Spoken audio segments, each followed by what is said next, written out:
മുത്ത് മുസ്തഫയോട് അബൂ ഹുറൈറ റളിയല്ലാഹു അൻഹു ഒരിക്കൽ ചോദിക്കുകയുണ്ടായി, പ്രവാചകരെ, മൻ അസ്അദുൻ നാസി. അബൂ ഹുറൈറ റളിയല്ലാഹു അൻഹു എന്നാണ് ഞാൻ വിചാരിക്കുന്നത്. അദ്ദേഹം ചോദിക്കുകയാണ്, മൻ അസ്അദുൻ നാസി ബിശഫാഅതിക യാ റസൂലല്ലാഹ്. അള്ളാഹുവിൻ്റെ റസൂലെ, പരലോകത്ത് അങ്ങയുടെ ശഫാഅത്ത് ലഭിക്കാൻ സൗഭാഗ്യം കിട്ടുന്നവർ ആരാണ്? എന്താണ് അയാൾക്ക് വേണ്ട ക്വാളിറ്റി എന്നാണ് ആ ചോദ്യം. എന്ത് ക്വാളിറ്റിയാണ് വേണ്ടത് ആ വ്യക്തിക്ക്? നിങ്ങൾ ശുപാർശ പറയണമെന്നുണ്ടെങ്കിൽ ആ വ്യക്തിക്ക് ഉണ്ടായിരിക്കേണ്ട ക്വാളിറ്റി എന്താണ്?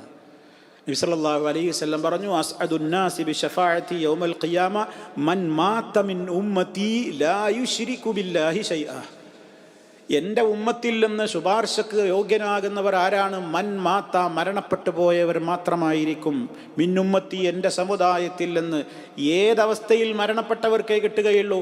ലാ യുശ്രികു ബില്ലാഹി ശൈഅ, അള്ളാഹുവിൽ യാതൊന്നിനെയും പങ്കു ചേർക്കാതെ മരണപ്പെട്ടവർ. അങ്ങനെയുള്ളവർക്ക് മാത്രമാണ് നാളെ പരലോകത്തും കിട്ടുക, ശുപാർശ കിട്ടുക.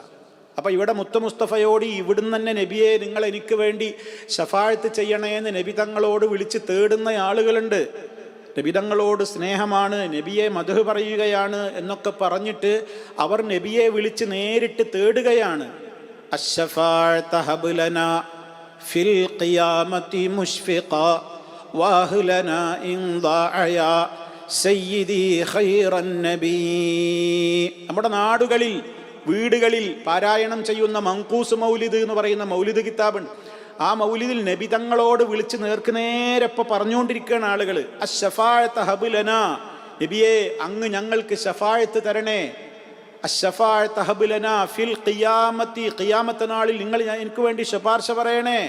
മുഷ്ഫിഖൻ, ഞങ്ങൾ വല്ലാതെ ബേജാറായി നിൽക്കുകയാണ്, ഭയങ്കര ബേജാറിലാണ്. വാഹ്ലന, ഞങ്ങളുടെ കഷ്ടമേ, ഇൻ ളാഅ, അതെങ്ങാനും നഷ്ടപ്പെട്ടാൽ, യാ സയ്യിദി, എൻ്റെ നേതാവായ ഖൈറൻ നബി, നബിമാരിൽ ഉത്തമരായ പ്രവാചകരേ, അതെനിക്ക് നഷ്ടപ്പെട്ട വമ്പിച്ച നഷ്ടമാണ്, അതുകൊണ്ട് എന്നെ മറക്കരുതേ, എനിക്ക് ശുപാർശ പറയണേന്ന് അള്ളാഹിൻ്റെ റസൂലിനോട് വിളിച്ച് തേടുകയാണ്. ഇത് പാടില്ല, ഇത് പാടില്ല.